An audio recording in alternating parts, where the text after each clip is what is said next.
We've got one of our leaders from Washington. We're very, very excited to have Senator Joni Ernst with us. The senator will step up in just a moment. She'll make some remarks, then there'll be an opportunity for her to answer questions, and then after the Q&A, we'll move into the panel. So with no further ado, I'd like to introduce Senator Ernst. Thank you very much. Thanks, Mark. Oh, thanks, everybody. It is great to be here today. I want to thank the Kinzenbaums and Kinsey. Thank you so much for hosting, and AEM as well for sponsoring this event. Very important and extremely timely. We just had a great conversation in the other room as well, and I will be taking a lot of those comments back and sharing those with the administration. So again, thank you, and good afternoon, everyone. I appreciate having this opportunity to sit down, really visit with everybody. We'll take a few questions after I make a few comments, but just really wanted to say thank you for all that you do, and hopefully the progress that we make as we move through these trade agreements will be significant. So thank you.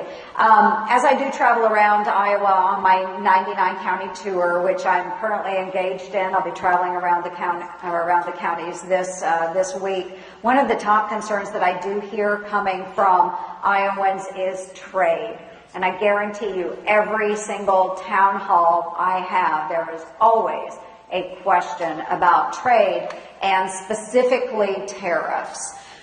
Trade supports 1 in 5 jobs here in the state of Iowa, and as we know, tariffs are threatening these jobs by adding additional expenses and putting less money in the pockets of our farmers and our manufacturers, and I just heard all about that in the other room as well. It really is time for this practice to stop. So the retaliatory tariffs from Canada and especially from Mexico continue to greatly impact our farmers and manufacturers. And that's one reason that I reintroduced a bill. It's called the Trade Security Act, that would require the Department of Defense to justify the national security basis for new tariffs under Section 232.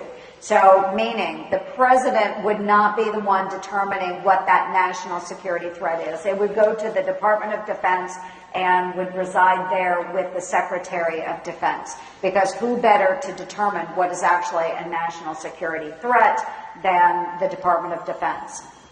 So increasing congressional oversight over the use of these tariffs will help the president make decisions that actually do support American jobs while protecting our national security. So I mentioned this to the group earlier, but several months ago, President Trump had indicated that once we had a deal with Canada and Mexico, there would no longer be a need for tariffs. So, folks, we have a deal, right? We have the USMCA. We need to find a solution for the tariffs that are in place. There was a great question posed earlier. Will Mexico and Canada actually sign off on the USMCA if tariffs are still in place? And that is a very good question. So I think as we move forward, we need to reinforce that to the administration that we want this deal to be done. So let's go ahead and remove those tariffs. So I have talked to the president personally about this and have shared these real-life stories about the effects that tariffs are having on folks all across our wonderful state. Our younger generations can no longer afford to stay on the family farm, and Pam, thank you for sharing some of the information that you did. It just reinforced what I've heard from so many other families. And our manufacturers are having to make very hard decisions due to increased input costs and lower sales, especially folks like here at Kinsey in ag equipment industry. It is very important that we get these trade deals done for Iowa farmers and manufacturers. And one important step in this process is putting some pressure on our House members to ensure we see the deal to the finish line, specifically with the USMCA. And I've encouraged everybody, please continue to reach out with our Iowa delegation, reinforce why we need to have the USMCA done. Vitally important that we do that.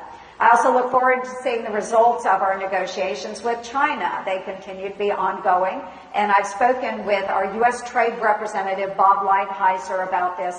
He knows how important this is for our Iowa farmers, especially in the areas of pork and soybeans, and ensuring that we get a good deal done.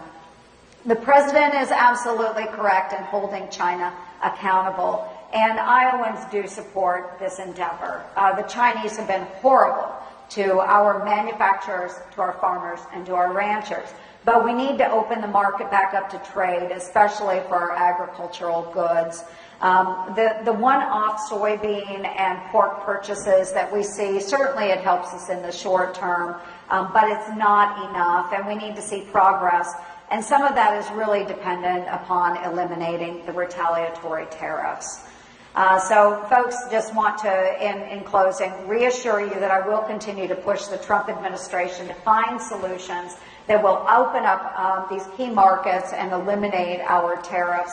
And thank you for having me today. What I would like to do, open it up for discussion. I'd love to take comments from those in attendance. We do have some press here too, so I'll take some questions from press as well. But would love to hear your thoughts and your questions. So I think we'll go ahead and open it up. We have a microphone at the ready. Okay, thanks folks. Who would like to start? Don't be shy.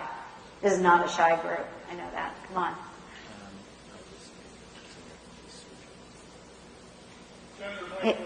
Yep, thanks, Mike. I'll just reiterate the great leadership on this issue. You've been there from the beginning, pushing this trade deal. Thank you.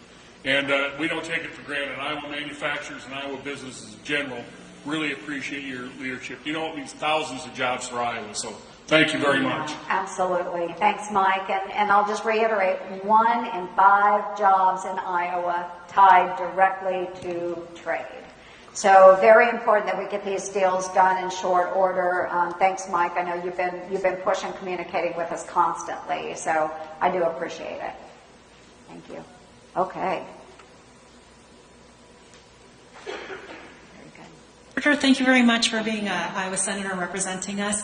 Quick question regarding immigration's impact on the USMCA, in particular since Mexico has a new president who's also very popular, and immigration is front and center whether we like it or not, and it looks to me like Iowa will bear the brunt of that conversation. Can you elaborate on what are the challenges you see and what are the strategies that you'll be taking along, hopefully with Senator Grassley, to lessen immigration as an issue, to keep trade on focus? Because what I'm hearing from folks is that trade is super important even in urban centers like Iowa City, Cedar Rapids. Thank you.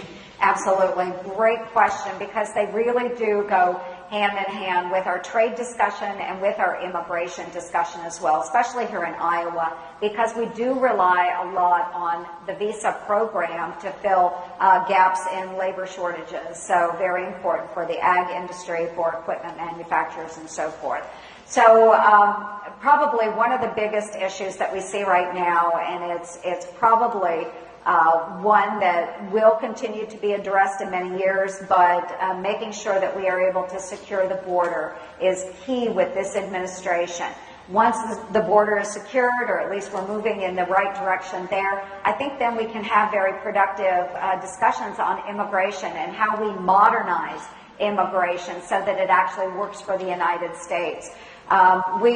We have not changed the way we do immigration for a very long time. And right here in Iowa, if you look around, you talk to employers, probably one of the biggest issues beyond trade, the next thing that they want to talk about is filling jobs. We have so many open jobs here in Iowa, 65,000 jobs that remain unfilled because we do not have enough workers. So how do we fill those positions? Well, you hope to grow your own population. That's always a great goal. But here in Iowa, we are not doing that. We're not recruiting enough people from outside of our state's borders, right?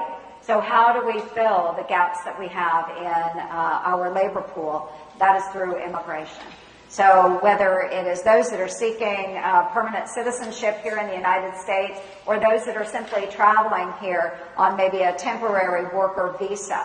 But what we have to do with our visa program, modernize that so that it's more flexible to meet our needs, the employer's needs, the needs of the United States, but then also speed up the way we do our permanent transition for people that are coming from other countries to become citizens of the United States. So there's a number of things that we need to work on. I am really thrilled to be part of our Judiciary Committee. This is the first Congress that I'm actually sitting on that committee. So immigration is one of the top 2 issues for me in achieving on the Judiciary Committee and getting onto the floor of the Senate.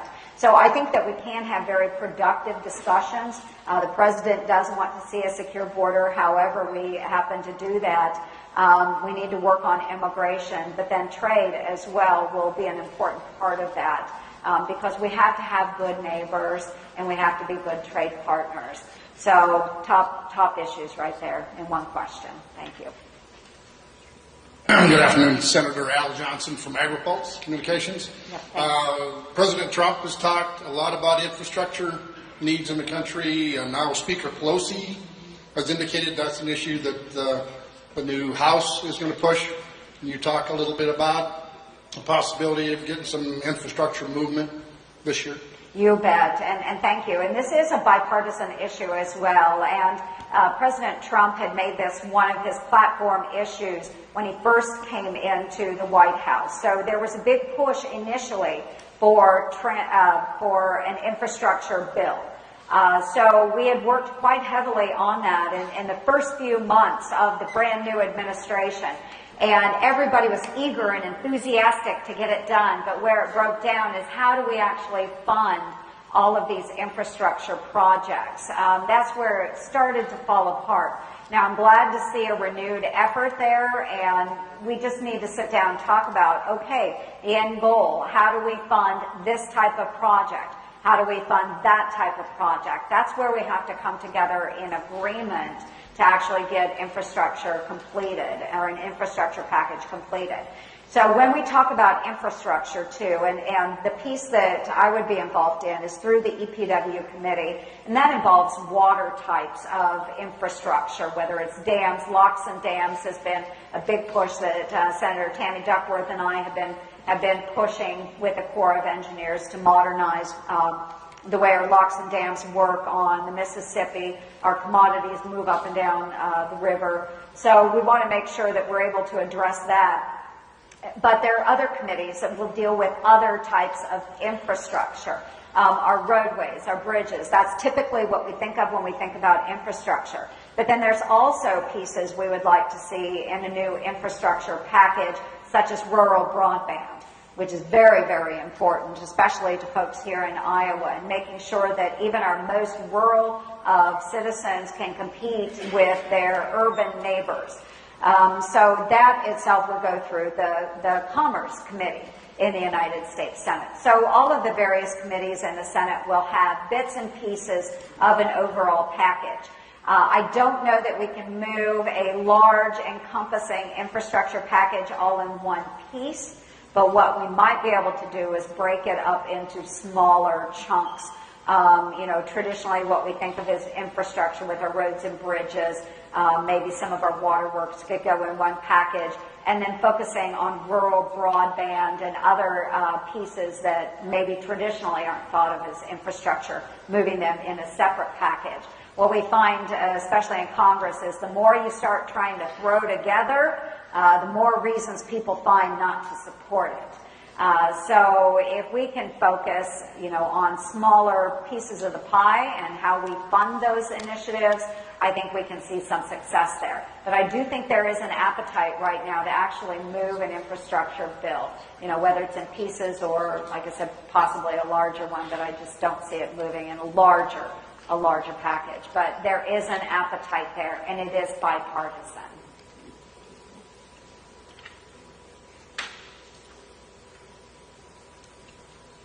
In the back. Hi, Senator. Forrest Saunders from KCRG. How are you today? You bet, I'm good, thank you. There are a lot of people here that are very concerned about tariffs. It's one of the reasons why we're all here. Right. What is the message you're going to be taking back to Capitol Hill? that we need to get rid of those tariffs, and not just necessarily Capitol Hill itself, but on to the White House as well. That's where we need to focus the message, is making sure that the President, that Ambassador Lighthizer understand the significance of the tariffs and what it's doing to our farmers, our ranchers, our manufacturers, and of course that end consumer and the costs associated with the purchases that they might make, whether it's at the grocery store or an equipment dealer or so forth. But the costs are driven up because of those tariffs, whether they're retaliatory tariffs or otherwise. We are the ones that are seeing the impact. We're producers in Iowa, we're also consumers in Iowa, and it's going to hurt all the way up and down that chain. So being able to share some of the stories, and I've asked everybody to support me with stories and impacts on individuals, whether you're an employer, manufacturer, whether you are the end purchaser of a new piece of equipment. Tell me what those tariffs are doing to you, to your family, to your business. And those are the stories, the people behind those stories that I can take to the administration and say, Trade Rep Lighthizer, this is an Iowa family that is struggling because of this policy. And this will help if you remove the tariffs. I have to be able to show in examples what is happening because of these tariffs and how we will be better off without those tariffs in place. So that is the message. I will continue to hammer that with the administration. I think it's really important they understand what's happening right here in the Heartland and how it impacts our families. Senator Brienne with the Des Moines Register. We were on a press call with Senator Grassley recently where he expressed frustration with the president. He said, you know, people tell me the president respects my opinions, particularly on issues of ag and trade, but I don't see it because he's not acting on these issues of tariffs. So what evidence are you seeing that the president is taking seriously these concerns that you're bringing to him, particularly in relation to tariffs? Well, I do think because we're nearing the end of those negotiations, and I sometimes feel that way as well, is that I'm not seeing action fast enough, but when I start talking to the trade rep, then I start to hear that we are winding down on negotiations, and now we do have a package that will be working its way through Congress. So I think that while we might not see it every day, and I do have to remind people that the president has a different style of negotiating, and he throws the worst case scenario out there as a starting point for negotiations, and then will work his way towards the middle with whoever he's negotiating with. So we haven't seen relief necessarily on the tariffs. But what we have seen is that he will make a threat on tariffs, but then he won't necessarily act on those. And we've seen that with China as well, where he has pushed out a threat of raising tariffs, but then says, okay, you've come to the table, I'm going to give you an additional 90 days or whatever it might happen to be. So he is rather aggressive, I guess you would say, with his negotiating style and working with the tariffs.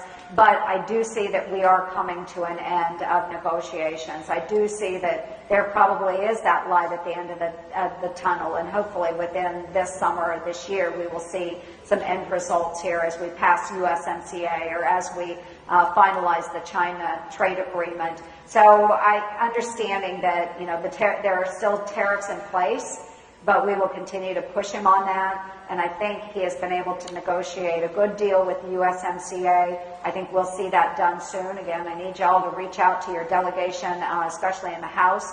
But I think we are getting there. And I think it's because of that, you know, ruthless kind of negotiating style that the president has that we've been able to see some progress there. Does it hurt us? Yes, it does. And I would like to see those gone. So we'll keep emphasizing that to the administration, but you know, the end result is that we get these deals done sooner rather than later. So we hope to see that very shortly. Hi, Senator. Thomas Freestad with the Gazette. In the panel, you had mentioned that there were steps in the legislative process for approving a new trade agreement that could involve ensuring that it would not get filibustered or bogged down with amendments. I was curious what specific timeline you and your staff are looking at to check those boxes, especially given the urgency you've heard from the speakers here today about how important it is to address the tariffs. Yeah, you bet. And we can provide you with that timeline. It's actually spelled out by law. There are a certain number of days. Once the text of the bill has been presented to the Ways and Means Committee in the House, they have so many days to approve it, get it out to the floor of the House for vote, and they have so long in order to vote on it. So I can't remember the overall total number of days that the House would have to act on it. And if they aren't meeting those specific time frames set out in law, and they're not just random days, they are actually spelled out in law. If they do not meet those time frames, then it loses its protected privilege of moving through without amendment, without filibuster. So the House will have to meet those time frames once it's passed over to the Senate. The Senate also has specific timelines that they have to meet in order to keep it amendment filibuster proof as well. So we can provide you with those dates, but certainly we have to make sure that everybody's meeting those. So we do not want Speaker Pelosi to drag her feet on this. Once she has the actual bill, she needs to start acting in accordance to that time frame. And I do think the Speaker wants to see this done. I think this is a bipartisan issue. All of us want to see a win with this. Most of us feel that we're coming out with a very good deal with the USMCA. This is good for our farmers and ranchers. It's good for our equipment dealers and manufacturers. So we want to see it move through as quick as possible through Congress and get it to the President. Senator, this will be the last question.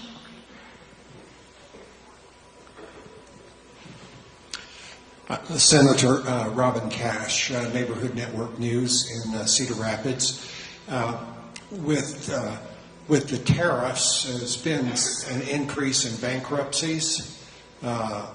Also, we have an aging farming community, and I wonder if that may eventuate in farmers going out of business, out-of-state speculators or whatever buying up Iowa farmland, which already is largely owned by out-of-state investors. So I wonder, can you think of anything that you could do or that our government could do to address that so that more land farmland in Iowa is owned by Iowans? Well, there might be a number of ways to address that. I would have to really dig in and see the specifics on, who owns outsider investors and so forth. But the best thing that we can do right now is simply just make sure that we're getting these trade deals done. Make sure those tariffs are coming off. That is the best way to keep our farmers in business. We have heard stories, and we talked about a few of these earlier. I've heard them as I'm doing the 99 county tour across Iowa. A lot of our young farmers that, if they're just starting to engage in farming, many of them have had to take jobs off of the farm in order to support their farming operations. So we don't want to continue to see this trend. We don't want young people deciding, I can't make it in farming and having to go elsewhere and look for employment off of the farm. That's not what we want to see. So, we will take a look at potential situations in the future, but the immediate is to get these trade deals done so that we don't have to think about maybe what might happen in the next 5 to 10 years. We want our farmers to be thriving in the next 5 to 10 years. We want to export our goods, not only to Mexico, Canada, and China, but everyone else that we're working on trade agreements with as well, whether it's Europe or countries in Africa, the folks in the Pacific region, certainly we see great opportunity there. So we want to focus on the near term, get our farmers on good footing, get our manufacturers on good footing, and export to the world. I mean, that is our goal right now, and I think then we can alleviate concerns about any bankruptcy procedures or anything in the future. But we need relief immediately, and we do that by getting these trade deals done.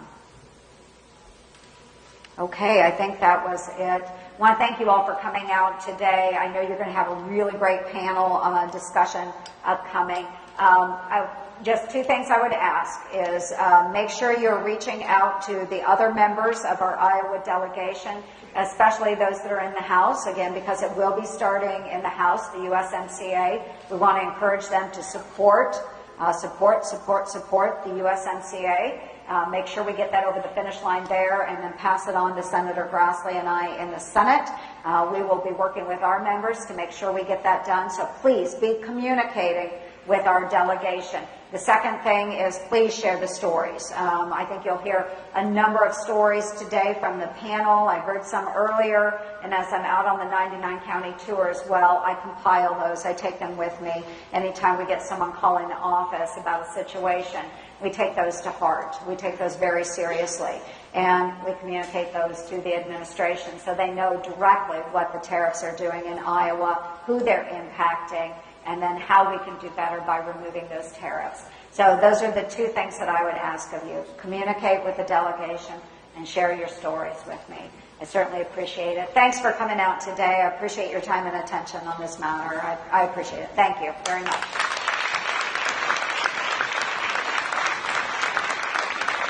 Thanks, Carrie.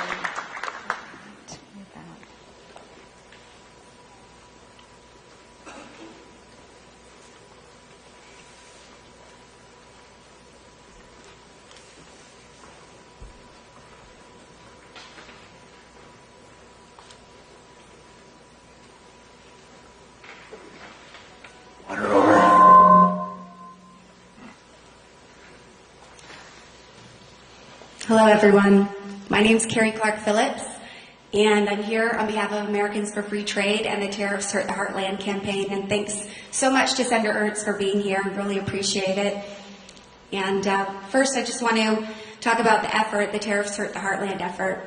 We're a coalition of about 200 associations, businesses, retailers, manufacturers, small businesses, consumer groups, farmers, of course, that have come together in town halls across the country. This will be our 15th town hall since September when Tariffs Hurt the Heartland campaign launched with Americans for Free Trade.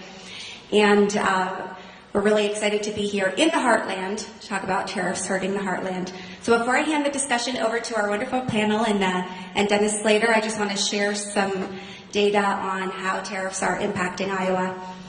So according to the latest, or the most recent data, which actually I have that goes through December, since the new tariffs were imposed, Iowa businesses have paid an extra $73 million in import tariffs.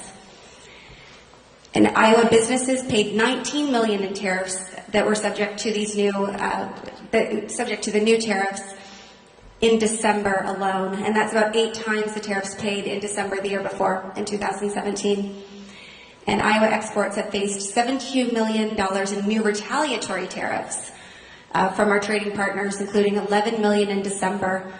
And these tariffs make Iowa less competitive. So you remember, tariffs are taxes, and they're taxes that get passed on to consumers, and they impact families, farmers, businesses. So I'm looking forward to hearing from our panel today to hear their stories, and I want to hand it over to Dennis Slater. This will be the second time that he has moderated one of the panels for Tariffs Hurt the Heartland, and we really appreciate partnering with AEM and having Kinsey host us here. So thank you so much. Thanks, Gary. It's good to be here. Can you all hear me okay? It's a dangerous question to ask, right?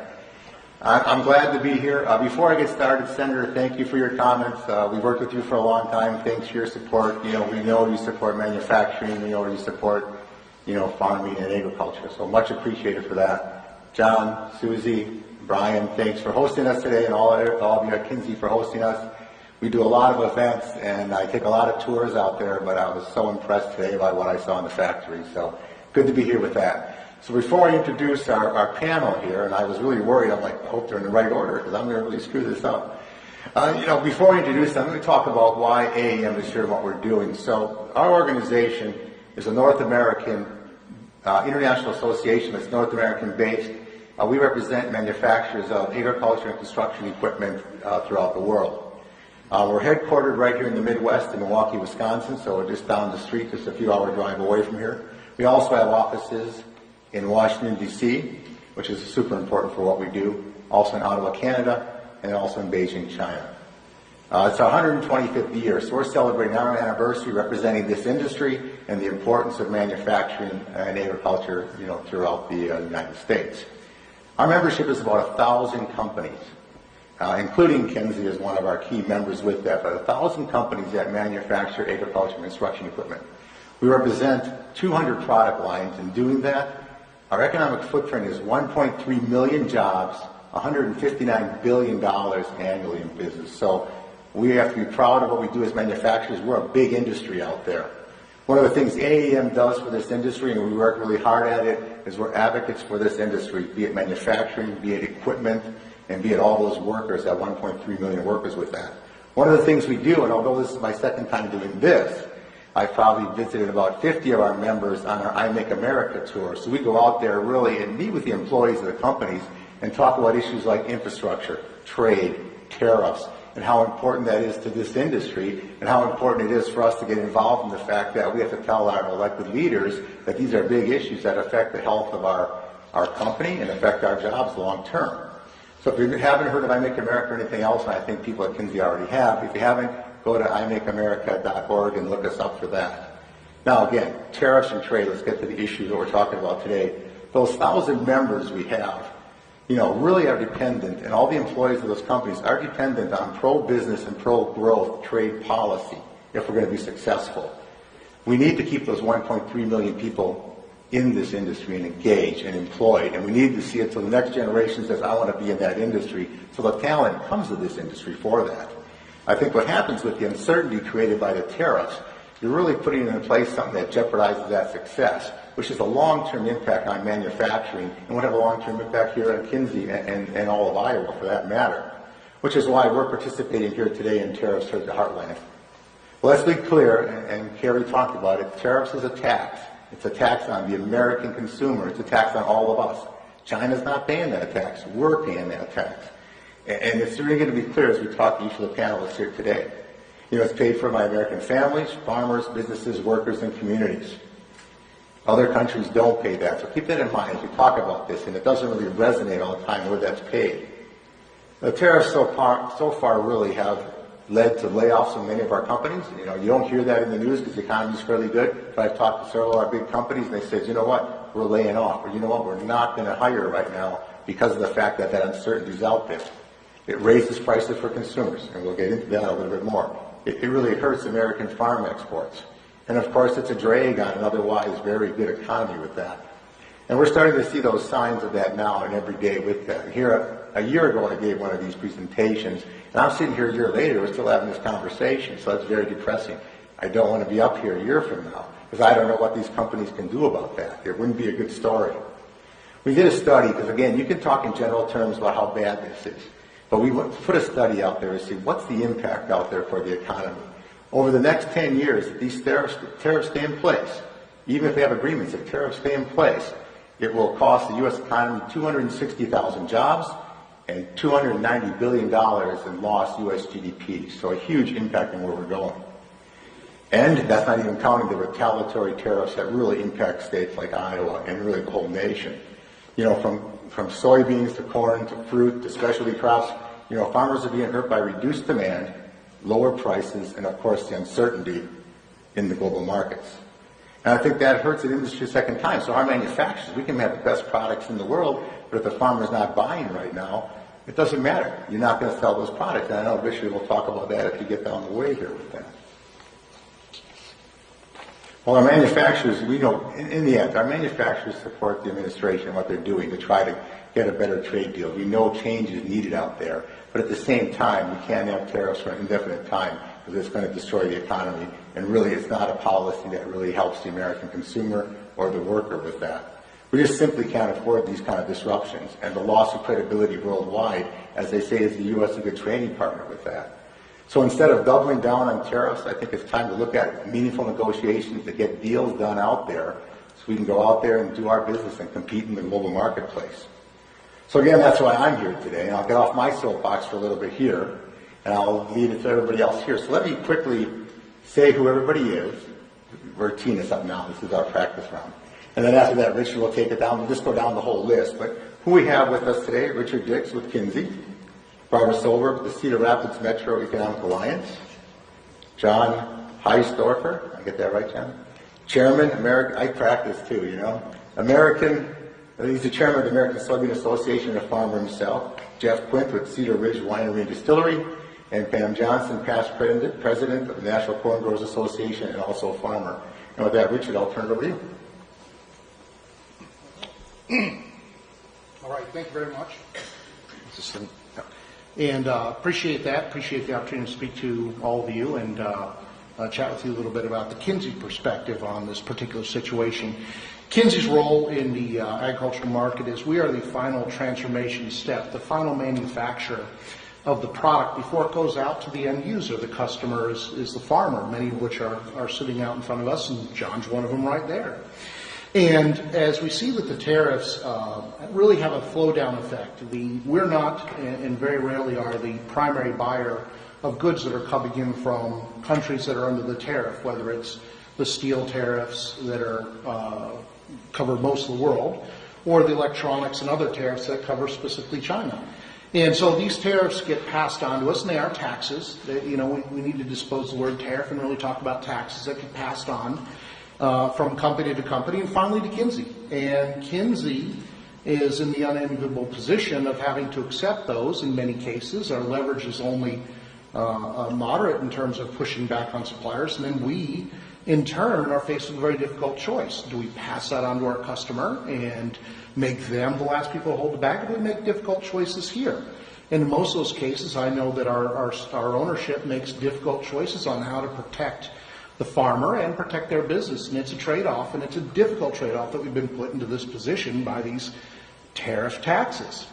And so that's our perspective here at Kinsey, is that we're forced as a business to make difficult decisions because money is being siphoned away from our company that could go into new products, new employees, new markets, new investments. Instead, they're going towards a tax that essentially hurts the market, hurts our customers as farmers, and hurts our business. So it's a very difficult position we've been put in, and it is appreciable. It is not a trivial number when we look back at that. And of course, our biggest fear is that this becomes a new normal. If we're not able to reach the conclusion of these negotiations and make these go away, it's going to be very, very difficult as we enter the election cycle to get the attention this needs and get the work that needs to be done on it. So that's our perspective here. We stand with AEM in all that you've said, and we're very, very eagerly looking forward to Joni taking that back to Washington and getting our message heard. Thank you. Thanks, Richard. I'd love to ask some questions here right now. We just get this dialogue going, and then we know other panelists, so we won't go down that route. Barbara, why don't you go next? I'm Barbara Solberg with the Economic Alliance in Cedar Rapids. We are a pro-growth membership organization as well. We represent 1,200 businesses in the Cedar Rapids, Iowa City area. And I would say with this issue, the number one thing that we hear is certainty. Business, like farmers, like certainty. And that's not what's happening right now in the trade world. We often call Cedar Rapids an ag manufacturing town. So we're getting it feels like we might be getting this double. We have manufacturers, and then we have ag manufacturers who their products come from the ag world. So all of your, cereal is processed in Cedar Rapids. That's all being dealt with, the retaliatory effects of these tariffs. So we're seeing real angst from our businesses. A lot of things that we hear relate more to the what if part of this, like what if this doesn't get resolved? It is causing us to have businesses who have plans to grow, putting those on hold. So it really is stifling our economy, and trade is real for the Cedar Rapids, Iowa City metro area. And we are urging Congress to approve the USMCA trade agreement as well, and then bringing these tariffs to an end. Excellent. John? Thank you. So I'm going to get a farmer's perspective here now a little bit. You know, I'm putting in my 47th crop this spring, and I have a son that farms with me, and I'm sure there's quite a few of you out there that have either sons or daughters farming with you. So it's very important for that next generation, and I'm looking beyond that. You know, I have grandchildren. I'm only probably expecting maybe a granddaughter that might farm, but you know, that's the natural thing for a farmer is to not farm all their lifetime to go lay on a beach someplace, but to pass that on to the next generation and the next generation. The other thing I want to talk about is I happened to be in Brazil last summer, and we more or less handed them our soybean exports for a while here with the tariffs. In the area of the Mato Grosso state, and this was unbelievable to me, they were talking about opening up 18 million acres more by 2025. Now, I'm seeing this as, okay, this is before the tariffs hit. Now, don't you think they're probably going to speed that up a little bit? And so we've got some real competition out there, and I've always said that after July 6th or whatever the date was a year ago, that we'll never get 100% of our exports back from our number one customer. I'm Jeff Quint with Cedar Ridge Distillery. We make bourbon whiskey about 20 minutes east of here. And bourbon's made from corn, and in our case, corn that we grow on our family farm. So we export. Our motto is "Sorry, Kentucky." You know, why would Kentucky be selling us all this bourbon when we should be an exporter of this product, not an importer? So we do export most of our whiskey outside of Iowa, but to other states in the U.S. In early 2018, we embarked on a 3-year initiative to start exporting outside the U.S. So in early 2018, we geared up and we chose Europe and China as our first 2 markets to export to. And lined up some loads first in Europe, and we got the packaging and the bottles and everything we needed to do this, and the expertise to help us. I know some of you have been exporting for decades, but it's quite a daunting task when you first get started. Lined up some loads. We were just about ready to do the final shipment on them when the steel and aluminum tariffs kicked in, and then Europe did a retaliatory tariff on American whiskey, so a 25% tariff. So our buyers in Europe are like, you know, this is going to screw everything up, and you know, we're not even sure we want the orders if there's nothing in it for them. So it was kind of an unintended consequence, but it's an example of how even their tariffs hurt us. And we had to drop our price significantly, probably down to somewhere around break even to keep those containers going out. But at the time, it was made more sense than canceling everything we'd started. So we're still shipping over to Europe. We've stopped any further exploration into other countries until this all gets resolved. But I would say we're treading water.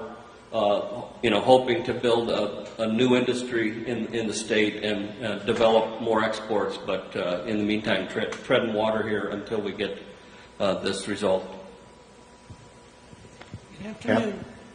My mic on? I'm Pam Johnson. I'm a 6th-generation farmer from Floyd County. I farm also with my family like John does, and have 2 sons that came back from college to farm with us. I would have to say that tariffs are killing us, and trade wars are not easy to win. There's so much uncertainty out there now in the countryside. I can see it from personal stories from my hometown of Osage, and look up and down Main Street and ask the banker, how are the farmers doing? He said, well, so far they're hanging on, but we're worried about Main Street. That was last year. Now farmers are really hurting too. I have instances of some neighbors who unable to get operating loans this spring, and so aren't farming anymore.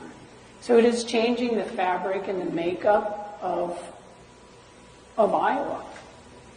And I think the thing that concerns me the most is I lived through the farm crisis of the 80s and watched parents tell their kids, don't come back, make a better life somewhere else where you can have a good job and health insurance. And I'm starting to feel that now with the uncertainty that's out there in the countryside. Another thing that really concerns me, and John talked about, is we're no longer looked at as a reliable supplier around the world. I was in Brazil about 3 weeks ago and saw crops planted as far as you can see on either side. We as farmers, we as manufacturers, we as Iowans, we want the ability to be able to compete in a world market. In a world market where 96% of the global population lives outside the United States. If we're denied that access, it hurts. And we've talked about the light at the end of the tunnel, but I feel like we've had the rug pulled out from under us so many times now that that uncertainty is stronger than ever about can we get USMCA passed? Can we get it over the finish line at this Congress? And I think it's critical that we do so, and I'd ask everybody in the audience to make sure that you do contact your congressman and tell your story, because it does matter. And hopeful that once we get that over the finish line, that is a template that we can use when we go to China or Japan or any of our other trading partners and say, look, our country got this done. We can be a reliable trading partner for you also, and that's my hope. Thanks. There's a couple of things here that are just so important. Tariffs is a huge issue, we get that. But if it keeps on going on, it's a fundamental shift. John touched on that, Pam touched on that. Fundamental shift in the marketplace. Soybeans, 60% of soybeans are exported. Half of that or more should go to China. You're not going to replace that market with alternate markets. And Brazil is going to come to the table here. In a couple of years down the way, we won't be able to fight our way back into that marketplace. So fundamental shift there. A third of equipment that our members produce is exported. And suddenly now those companies face 7, 8, 10, 15% cost disadvantages on that equipment. So not only can't they export it overseas, their competitors can come to our shores here and sell their equipment here. This goes on long enough, it weakens the American manufacturers to the point that they can't stay competitive in that marketplace. So while we understand what tariffs were brought out for, and a longer-term play, it fundamentally really hurts all the American workers and hurts a very vibrant manufacturing industry. It's not a story being told a lot out there because the economy is so good right now. So that's always the real danger, I think, with that. And I think that's where you spin this next. It's where, what's next? They all told us about the angst they have right now, but maybe Rich jumping in the spot first. This gives you like 10 seconds to tee up. But it's one of those things, what's next for Kinsey? How do you react? If this is going to happen in the next 6 to 12 months, how does that affect your business, and how does the company react to that? Oh, it's a fair question.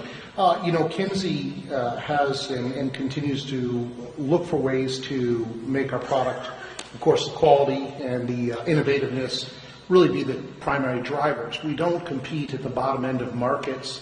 That's not really where we want to be. And so cost becomes, the purchase cost is of course important, but not the primary driver, the quality and innovation of the product. Having said that, the input costs do matter when you're trying to maintain an ongoing concern. And so for us, we'll continue to work with our suppliers to get the best deals possible for both sides, us and the suppliers. We'll continue to look at cost-saving measures internally and externally. We'll continue to drive our message to our customers why they want Kinsey products, but at the same time, continue to speak up and speak out about a level playing field and making sure that these taxes and we get go away and we get an opportunity to get into those markets. That's critical to us. So we'll continue to do all those things we talked about and look forward to the next 54 years of business. Right. And the company will be successful. What I come down here is the lost opportunity part of it. The chance for growth and do more with that. I think that's a big part. The suppressed growth that could happen long term for this. Other comments? I see John, you grabbed the mic real quickly there. Go in any order. I don't think we need to go all the way down the line. Start up.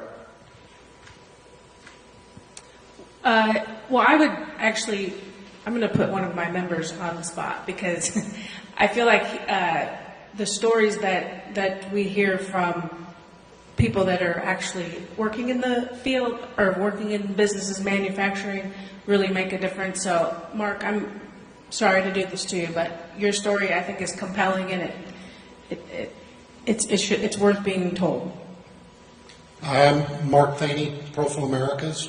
We're in Cedar Rapids. We make films, and we're sort of back in the supply chain, and we supply a lot of different markets, right? So we might supply automotive and graphics and furniture, and so we get to see a lot of the impacts of the tariffs. And one of the things we were talking about is, you know, we've actually, in some markets, benefited in the short term in commodity markets that we don't really want to compete in, because they're not value added, but we've picked up a little volume. We had 3 customers who won, if you want to call it that. 2 of those are in Mexico, by the way. Only 1 in the U.S. And then we've had other customers who are steel buyers primarily. They're losing market share to European companies who are supposed to be under this tariff, but their steel costs have gone up more than the tariff.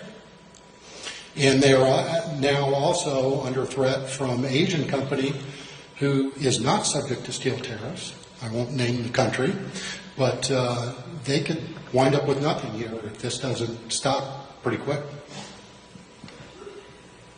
Yeah. Excellent. Excellent. Thank you. John?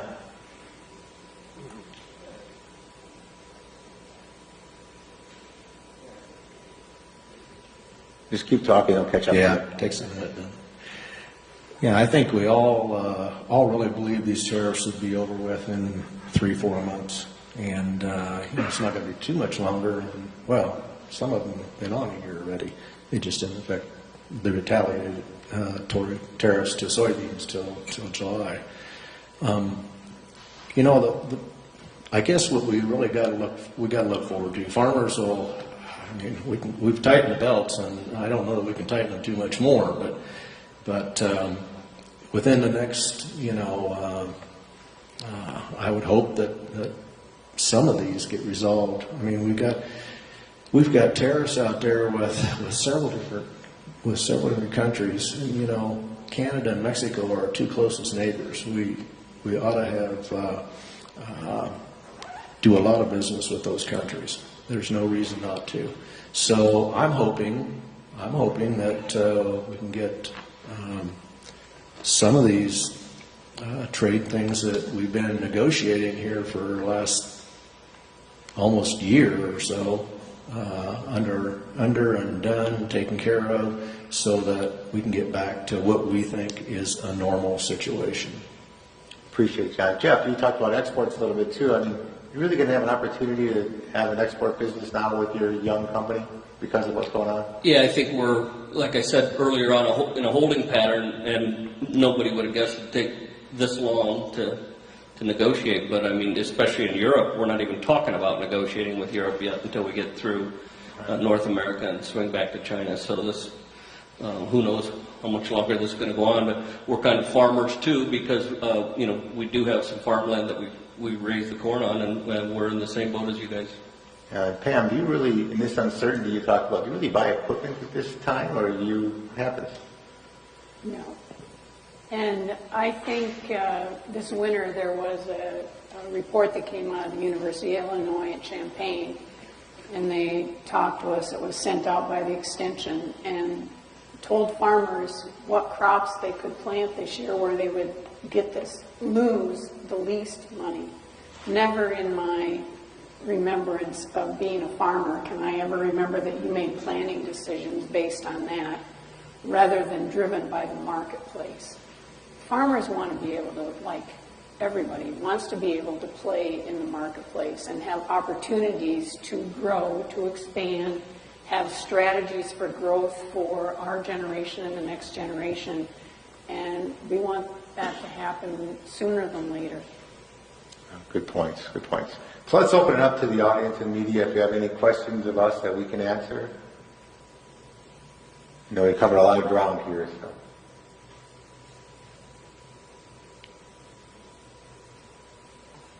Nobody, really. Don't be shy. Didn't we plant the question?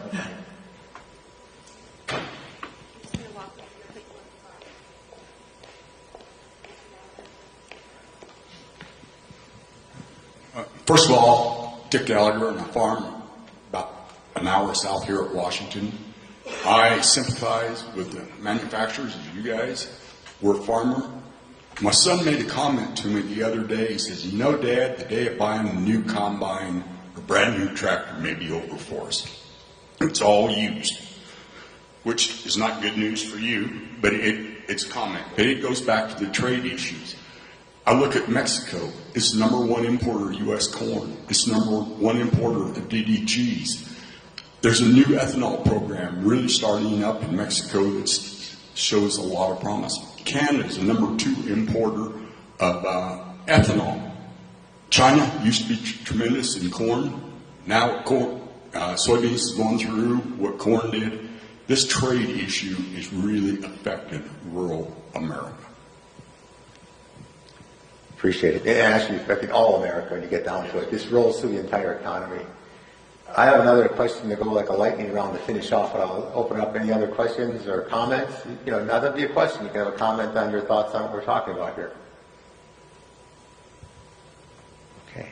Well, good. So this is kind of like lightning round here, okay? I'm not sure what that means. It's in my script. Anyway, with that said, what it means is we're going to give a quick, snappy answer to the last question that we can live that final thought with everybody out here as we do this. So with that said, each of you think about this, and Pam, you're going to tee us off. I'll come back towards me with this. What message would you share with your member of Congress or the President to explain the importance of this issue right now to you and the impact on you? It's hard to just boil that down to one thing, but it is so critical that at this point we get that trade agreement passed, USMCA with Mexico and Canada, and that we lift those steel and aluminum tariffs from our allies, Canada and Mexico, so that we can move forward and let that be a template for what's to come so that America can prosper. Excellent comments. Jeff? We've reached out to both senators from Iowa numerous times, as well as most of the congressmen in the state, to try to get them to Cedar Ridge and back to see what's going on. I think that the more you can reach out to them and actually get a dialogue going with them, the better. The better we can emphasize, that this needs to be a top priority among all their other priorities. Yeah, last year as president of the American Soybean Association, I asked several times to put out in our news release, would the president please let us come and speak to him, because I wanted to give him a farmer's view of exactly how these tariffs were taking its toll on us. Haven't had that happen yet, but I'm still going to put it out there, and hopefully either myself or the new president of the American Soybean Association is lucky enough to be able to give that story on a first-hand basis. I would remind our elected officials how many jobs are related to trade in Iowa. Jobs, families, businesses, and to add that all up, I would not want to be responsible for the loss that is resulting and will result if these continue. Appreciate that. Message I'd send back is we can't lose this issue in the election cycle that's coming up on us. I think it'd be easy to lose sight and lose track of the people's lives, the manufacturing fortunes of companies, and this affects all Americans, but it particularly affects us. When you look at the balance of trade with China, it's $557 billion business we have with China, and of all those segments that they look at, one of the bright spots has been agriculture. We've had a positive balance of trade with China, $9 billion of exports and $4 billion worth of imports.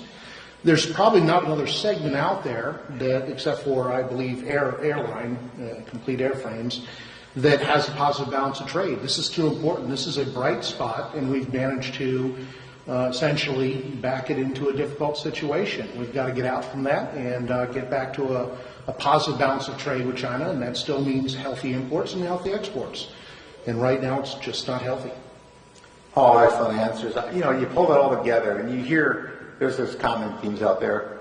There's this uncertainty created out there. There's angst out there. The fact that farmers and manufacturers just want to be competitive and do it out there. But in the long term, we can't be successful with these tariffs in place. We're up here doing this because we know the importance of this. We're up here doing this because we want to have that voice heard. The senator heard you here today. I think it's up to all of us to keep raising that conversation, because sooner or later the politicians will get to that and they'll understand it. And it's about the jobs. It's about economy. It's about really the future of our industry and the future of farming, really, that we're dealing with here. So I thank you all for being here today and listening to us. I hope you came with a little bit extra information about this issue, and look forward to talking to you more. Thank you.